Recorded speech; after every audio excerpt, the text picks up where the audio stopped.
Hello नमस्कार दोस्तों, स्वागत है आप सभी का अभियान सिविल सर्विसेज में। मैं धनंजय सिंह आप सभी का स्वागत करता हूं। और दोस्तों, इस वीडियो में हम लोग बात करेंगे एपिसोड 241 और 242 से संबंधित जितने भी महत्वपूर्ण करंट अफेयर्स हैं उन पर हम लोग डिटेल बातचीत करेंगे। आज 22 फरवरी है और आज हम लोग देखेंगे आज से संबंधित जितने भी महत्वपूर्ण करंट अफेयर्स हैं उनको। और दोस्तों, ये समय बचाने के लिए आप सभी के लिए ये 15 से 20 मिनट की ये क्लास होगी और डेली रिकॉर्डेड आपको मिलेगी। और इसका वीकली एमसीक्यू होगा, 50 important MCQ of every week. ठीक है ना दोस्तों, चलिए शुरू करते हैं। प्रत्येक सुबह जो है ये आप 8 बजे आपको मिल जाएगी। आज थोड़ा डिले हुआ है, तो उससे पहले दोस्तों हमारे विभिन्न कार्यक्रम हैं, उन कार्यक्रमों से जुड़ने के लिए आप हमसे हमारा ऐप डाउनलोड कर सकते हैं, अभियान सिविल सर्विसेज ऐप। और ये फाउंडेशन बैच है जिसमें complete pre mains 500 plus live recorded classes आपको मिलेंगी। टेस्ट सीरीज, प्री मेंस की complete PDF notes, pre mains के हैंड रिटन नोट्स हमारे सभी मिलते हैं दोस्तों। Complete current affairs daily, weekly, monthly magazine भी आपको मिलेगी। साथ ही एस्से राइटिंग, हिंदी राइटिंग और मेंटोरशिप प्रोग्राम, इन सभी के लिए एक मात्र सब्सक्रिप्शन है 4999, जिससे आप जो है जुड़ सकते हैं। इसकी वैलिडिटी 2 साल होती है दोस्तों। बहुत ही अगर आप इसमें सब्सक्रिप्शन ले लेते हैं, कोई भी हमारा, चाहे एस्से राइटिंग हो, कोई भी आंसर राइटिंग हो, सारे आपके लिए कोर्सेज फ्री होते हैं। यहाँ पर दोस्तों हमारा 45 दिन का निबंध लेखन कार्यक्रम चल रहा है, उससे आप जुड़ सकते हैं। और हमारी सैमसंग भाई की मैगजीन अभी फ्री है, मासिक पत्रिका आप हमारे ऐप पर जाकर के फ्री डाउनलोड कर सकते हैं। तो दोस्तों हमारा एक टेस्ट चल रहा है और टेस्ट के साथ ही आज एक प्रोग्राम भी शुरू हो रहा है, जिसमें प्रारंभिक परीक्षा में अगर आपको 130 प्लस अंक लाने हैं तो आप जो है हमारे साथ 60 दिन लगातार लगे रहिए। हम लोग जो है क्लासेस के साथ साथ ये टेस्ट भी इसके साथ फ्री रहेगा। तो चलिए दोस्तों शुरू करते हैं। आज की पहली न्यूज क्या है? नीति आयोग के नए मुख्य कार्यकारी अध्यक्ष बनाए गए हैं। और ये कार्यकारी अध्यक्ष जो है कौन है? ये है नीति आयोग के नए मुख्य कार्यकारी अध्यक्ष जो है ब्यूरोक्रेट हैं, BVR सुब्रमण्यम। इनको नीति आयोग का नया मुख्य कार्यकारी अध्यक्ष बनाया गया है। BVR सुब्रमण्यम सीईओ के पद पर परमेश्वरन अय्यर का स्थान लेंगे। परमेश्वरन अय्यर जो है इससे पहले थे पहला नीति आयोग का पहला अध्यक्ष कौन है? कमेंट बॉक्स में आप बताइएगा जरूर। परमेश्वरन अय्यर को विश्व बैंक का कार्यकारी निदेशक नियुक्त किया गया है। और साथ ही BVR सुब्रमण्यम की नियुक्ति 2 वर्ष के लिए की गई है। वर्ष 2018 में BVR सुब्रमण्यम को जम्मू और कश्मीर का मुख्य सचिव नियुक्त किया गया था। साथ ही दोस्तों उनके मुख्य सचिव पद पर रहते ही अनुच्छेद 377 को निरस्त किया गया था। बहुत ही इंपॉर्टेंट पोस्ट पर वो थे और आप समझ सकते हैं कि कितने विश्वसनीय लोगों में से हैं मोदी सरकार के। नीति आयोग का गठन 1 जनवरी 2015 को हुआ था। इसके पदेन अध्यक्ष प्रधानमंत्री होते हैं। इनका वर्तमान उपाध्यक्ष जो है सुमन बेरी है। क्लियर है? तो ये सारी इंपॉर्टेंट न्यूज है आज की। आप लोग क्या कर सकते हैं, इसका नोट्स बना सकते हैं। इसकी पीडीएफ आपको वीकली मिल जाएगी। दास्तलिक ज्वाइंट मिलिट्री एक्सरसाइज 2023, चलिए इसको डिटेल में देखते हैं दोस्तों। दूसरी आज की हमारी न्यूज है दस्तलिक ज्वाइंट मिलिट्री एक्सरसाइज 2023। दोस्तों दस्तलिक संयुक्त सैन्य अभ्यास, दस्तलिक संयुक्त सैन्य अभ्यास का आयोजन जो है भारत और उज्बेकिस्तान, उज्बेक और भारत के बीच की सेनाओं के किया जा रहा है दोस्तों। यह वर्ष 2023 में यह अभ्यास 20 फरवरी से शुरू हुआ और यह दस्तलिक सैन्य अभ्यास का चौथा संस्करण है। कौन सा संस्करण है दोस्तों? 4th एडिशन है ये दस्तलिक मिलिट्री एक्सरसाइज का। यह सैन्य अभ्यास उत्तराखंड के पिथौरागढ़ में, कहां पर? उत्तराखंड के पिथौरागढ़ में यह आयोजित किया जा रहा है। इस अभ्यास में भारतीय थल सेना की गढ़वाल राइफल्स भाग ले रही है। दस्तलिक संयुक्त सैन्य अभ्यास की शुरुआत 2019 में हुई थी। इसका पिछला संस्करण 2022 में उज्बेकिस्तान में आयोजित किया गया था। उज्बेकिस्तान के किस शहर में आयोजित किया गया था? आप कमेंट बॉक्स में बताएंगे किस शहर में ये आयोजित किया गया था, कमेंट बॉक्स में जरूर बताइए। चलिए अगले न्यूज पर बढ़ते हैं दोस्तों। World security Congress 2023, 18th UIC world security Congress जो है 20 से 23 फरवरी को जयपुर इंडिया में आयोजित की जा रही है दोस्तों। ये joint initiative of international union of railways UIC and railway protection force, इस पर ये आयोजित की जाती है दोस्तों। चलिए इसको डिटेल में देख लेते हैं। विश्व सुरक्षा कांग्रेस का आयोजन 21 से 23 फरवरी तक राजस्थान के जयपुर में किया जा रहा है। यह विश्व सुरक्षा कांग्रेस का 18वां सम्मेलन है। और दोस्तों इसमें हम देखेंगे कि क्या क्या चीजें हमें ध्यान देनी है। साथ ही हमें ये भी ध्यान रखना है कि, चलिए देख लेते हैं। यह 18वां कांग्रेस था और इसका आयोजन इंटरनेशनल यूनियन ऑफ रेलवे और भारत के रेलवे सुरक्षा बल द्वारा किया जा रहा है। भारत में यह सुरक्षा कांग्रेस तीसरी बार आयोजित की जा रही है, इसको आप ध्यान में रखेंगे। और इससे पूर्व यह वर्ष 2006 और 2015 में इसका आयोजन दिल्ली में किया जा चुका है। यह कांग्रेस रेलवे सुरक्षा रणनीति, प्रतिज्ञाएं और भविष्य के लिए विजन थीम पर केंद्रित है। रेलवे सुरक्षा बल के महानिदेशक संजय चंद्र जुलाई 2022 से जुलाई 2024 तक अंतर्राष्ट्रीय यूआईसी सुरक्षा मंच के अध्यक्ष रहेंगे। तो ये इंपॉर्टेंट है। नेशनल इंटरनेशनल इंस्टीट्यूशंस जो है इस समय यूपीएससी का बहुत ही फेवरेट टॉपिक बना हुआ है, तो इसको आप लोग ध्यान में रखेंगे। इंटरनेशनल यूनियन ऑफ रेलवे की स्थापना 1922 में हुई थी। इसका मुख्यालय कहां पर है? पेरिस में है। चलिए अगली न्यूज पर बढ़ते हैं दोस्तों। 4 नंबर की न्यूज, मिशन कर्मयोगी। चलिए इससे क्या क्या चीजें हमें देखनी चाहिए। Mission Karmayogi rule based to role based national program for civil services capacity building, ठीक है ना, ये आपका फुल फॉर्म है इसका, इसको याद रखिएगा। Shift from rule based to role based human resource management, ये पहला इसका फीचर है। दूसरा emphasis role on site learning in complementing off site learning, clear है ना, linking training and development of competencies of civil services servants और transforming training institution into centres of excellence. Ministry of directly invest and co-create a common learning ecosystem, focus on massive scale of training on e-learning, यानी कि जो हमारे bureaucrats हैं उन सभी के e-learning, training और एफिशिएंसी पर फोकस किया जाएगा। ऑन साइट लर्निंग, ठीक है ना, और ऑफ साइट लर्निंग दोनों पर फोकस किया जा रहा है। केंद्र सरकार ने मिशन कर्मयोगी की समीक्षा और निगरानी के लिए कैबिनेट सचिव की अध्यक्षता में एक उच्च स्तरीय समिति का गठन किया है। इस समिति की अध्यक्षता जो है कैबिनेट सचिव राजीव गौबा, राजीव गौबा का नाम आप लोगों ने सुना होगा, इनको जरूर आप लोग याद रखिएगा। राजीव गौबा इसके अध्यक्ष हैं। राजीव गौबा जो है सहित इसमें कुल 7 सचिव स्तर के सदस्य होंगे।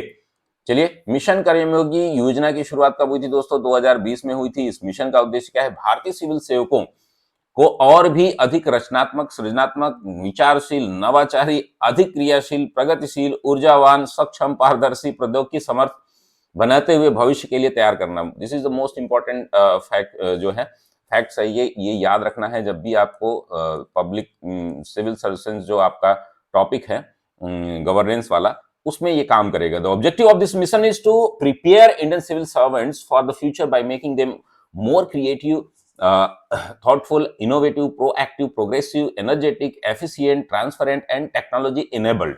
A provision of about RS 510 crore यानी कि 510 करोड़ रुपए has been made for the implementation of this mission in the next 5 year. चलिए, हमारा 5वां न्यूज है दोस्तों, पैंगोंग सो लेक। पैंगोंग सो लेक जो है काफी चर्चा में रही है। क्यों चर्चा में रही है लास्ट ईयर, आप कमेंट बॉक्स में जरूर बताएंगे। इसको जो है किस स्थल में के रूप में शामिल किया गया है? पैंगोंग सो झील केंद्र शासित प्रदेश लद्दाख में स्थित है।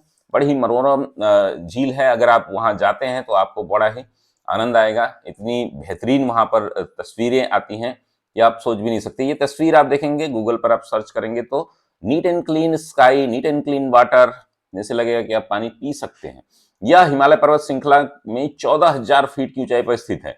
यह खारे पानी की झील है, को सर्दियों में जम जाती है। ये 20 फरवरी को फ्रोजन लेक मैराथन का आयोजन किया गया है, ठीक है ना। यहाँ पर फ्रोजन लेक मैराथन का यह पहली बार है जब इस झील पर फ्रोजन लेक मैराथन आयोजित की गई। इस फ्रोजन लेक मैराथन को Guinness book of world records में शामिल किया गया है। इस मैराथन की थीम क्या थी? The last run. The last run याद रखना है आपको। इस मैराथन का आयोजन लद्दाख स्वायत्त पहाड़ी विकास परिषद और लद्दाख एडवेंचर स्पोर्ट्स फाउंडेशन द्वारा संयुक्त रूप से किया गया। चलिए अगले प्रश्न पर, अगले टॉपिक पर बढ़ते हैं दोस्तों। Dada Saheb Phalke international film festival 2022। चलिए इसको डिटेल में देखते हैं दोस्तों। दादा साहब फाल्के अंतर्राष्ट्रीय फिल्म महोत्सव का आयोजन मुंबई में किया गया। इस फिल्म में द कश्मीर फाइल को सर्वश्रेष्ठ फिल्म का पुरस्कार प्रदान किया गया। द कश्मीर फाइल का निर्देशन विवेक अग्निहोत्री ने किया था। सर्वश्रेष्ठ अभिनेत्री का पुरस्कार आलिया भट्ट और उनकी फिल्म गंगूबाई काठियावाड़ी को दिया गया। और साथ ही दोस्तों सर्वश्रेष्ठ अभिनेता का पुरस्कार जो है रणबीर कपूर को उनकी फिल्म ब्रह्मास्त्र के लिए दिया गया।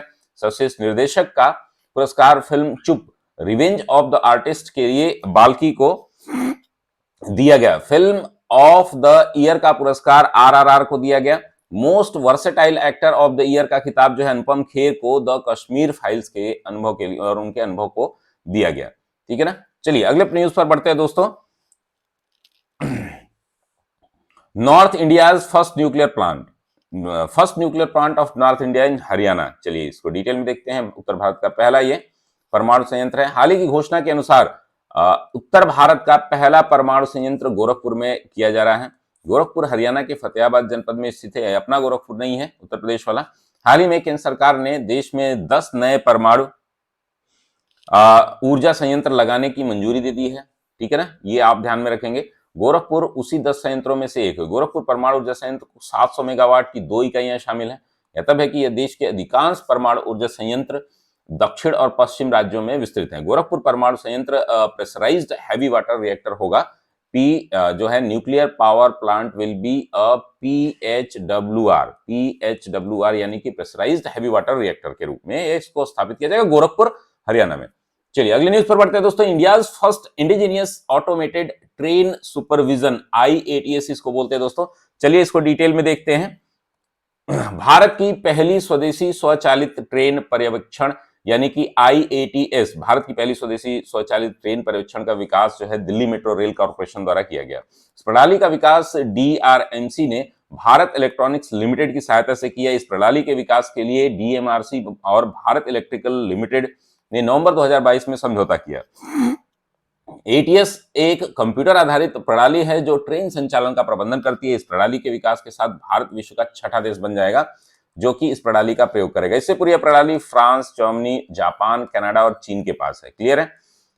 बाफ्टा अवार्ड 2023 पर आप डिटेल में देखते हैं क्या क्या इसमें हमारे लिए इंपॉर्टेंट न्यूज है। अगली न्यूज है हमारी दोस्तों, बाफ्टा अवार्ड 2023। बाफ्टा अवार्ड हाल ही में लंदन के बाफ्टा अवार्ड्स का वितरण किया गया। बाफ्टा अवार्ड को ब्रिटिश एकेडमी फिल्म अवार्ड भी कहा जाता है। 2023 का 76वें बाफ्टा अवार्ड्स वितरित किए गए। All quite on the western front film के ने सबसे अधिक 7 पुरस्कार। On quite on the western front एक जर्मन फिल्म है, इसके बारे में आप लोग देख लीजिएगा। सर्वश्रेष्ठ निर्देशक का पुरस्कार all quite on the western front के लिए एडवर्ड बर्जर को दिया गया। ठीक है, बस ये 2 नाम आप याद रखेंगे। सर्वश्रेष्ठ अभिनेता का पुरस्कार एल्विक्स को दिया गया, के लिए ऑस्टिन बटलर को प्रदान किया गया। एल्विस मूवी है ऑस्टिन बटलर की। सर्वश्रेष्ठ अभिनेत्री का खिताब जो है केट ब्लैंचेट को दिया गया टार फिल्म के लिए। प्रथम बाफ्टा अवार्ड्स जो है 1949 में प्रदान किए गए थे। चलिए अगले और अंतिम न्यूज देख लेते हैं दोस्तों, क्रॉस डिपेंडेंसी इनिशिएटिव रिपोर्ट 2023। चलिए इसको डिटेल में देखते हैं दोस्तों। हाल ही में क्रॉस डिपेंडेंसी जलवायु परिवर्तन के संदर्भ में क्रॉस डिपेंडेंसी इनिशिएटिव रिपोर्ट जारी की। इस रिपोर्ट में विश्व के 2600 प्रांतों को शामिल किया गया। इस रिपोर्ट में इन प्रांतों पर जलवायु परिवर्तन के पड़ने वाले खतरों के आधार पर आंकड़ा जारी किया गया। इस रिपोर्ट में मानव गतिविधियों और घरों से लेकर के इमारतों तक यानी कि मानव निर्मित पर्यावरण को जलवायु परिवर्तन व मौसम के चरम हालात में नुकसान के पूर्वानुमान का प्रयास किया गया। साथ ही दोस्तों यह रिपोर्ट वर्ष 2050 तक की स्थिति के लिए तैयार की गई है। इस रिपोर्ट में सर्वाधिक जोखिम वाले 200 क्षेत्रों में से 114 क्षेत्र एशिया पैसिफिक वाले हैं। ठीक है ना। Out of 200 most vulnerable regions in this report 114 are in Asia Pacific region. Report के मुताबिक 2050 तक जो राज्य सबसे ज्यादा खतरे से घिर जाएंगे उनमें से शीर्ष 50 में से 80% प्रदेश जो है चीन, अमेरिका और भारत में है। चीन के बाद भारत में सबसे ज्यादा 9 राज्य जो है शीर्ष 50 में शामिल हैं। आप इसको याद रखना है। चलिए तो ये रही कंप्लीट जानकारी दोस्तों। इसमें बिहार, उत्तर प्रदेश, असम, राजस्थान, तमिलनाडु, महाराष्ट्र, गुजरात, पंजाब और केरल शामिल है। बिहार 22वें, उत्तर प्रदेश 25वें, असम 28वें, राजस्थान 32वें और तमिलनाडु 36वें, महाराष्ट्र 38वें, गुजरात 48वें और पंजाब 50वें और केरल 52वें स्थान पर है। शीर्ष 100 में भारत के 14 राज्य और केंद्र शासित प्रदेश शामिल हैं। ये रही कंप्लीट जानकारी। आज की क्लास में हमने क्या क्या देखा दोस्तों, एक बार आप लोग कमेंट बॉक्स में जरूर कमेंट करिएगा कि नए सीईओ की नियुक्ति हुई है। नए सीईओ कौन है, कमेंट बॉक्स में बताइएगा। दस्तलिक ज्वाइंट मिलिट्री एक्सरसाइज का आयोजन कहां पर किया जा रहा है।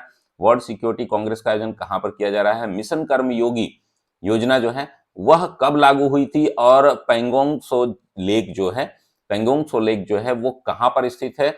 और Dada Saheb Phalke international film festival पुरस्कार में बेस्ट फिल्म का अवार्ड किसको प्रदान किया। North India first nuclear plant जो है वह हरियाणा के किस शहर में है, कमेंट बॉक्स में बताइए। India first indigenous automated train supervision जो है वह कहां से स्टार्ट की गई। बाफ्टा अवार्ड्स में बेस्ट डायरेक्टर का अवार्ड किसको दिया गया। और क्रॉस डिपेंडेंसी इनिशिएटिव रिपोर्ट में उत्तर प्रदेश के मतलब भारत के कुल कितने शहर शामिल हैं, कितने राज्य शामिल हैं, आप कमेंट बॉक्स में बताइए। तो ये रही कंप्लीट जानकारी दोस्तों। आशा करता हूं आपको क्लास पसंद आई होगी दोस्तों। हमारे अन्य प्रोग्राम से जुड़ने के लिए हमारा फाउंडेशन बैच चल रहा है, उससे आप जुड़ सकते हैं। साथ ही हमारा एसे का बैच चल रहा है, इससे जुड़ सकते हैं, हमारी मैगजीन आप डाउनलोड कर सकते हैं। साथ ही हमारा प्रीलिम्स का एक बैच शुरू हो रहा है जिसकी फीस मात्र 1500 रुपए है और ये 3500 रुपए का कोर्स 1500 रुपए में मिलेगा। उसके साथ टेस्ट सीरीज भी आपको मिल रही है, डेली क्लासेज होंगी। तो ये रही कंप्लीट जानकारी। मिलते हैं हम लोग अगली क्लास में। बहुत बहुत धन्यवाद दोस्तों।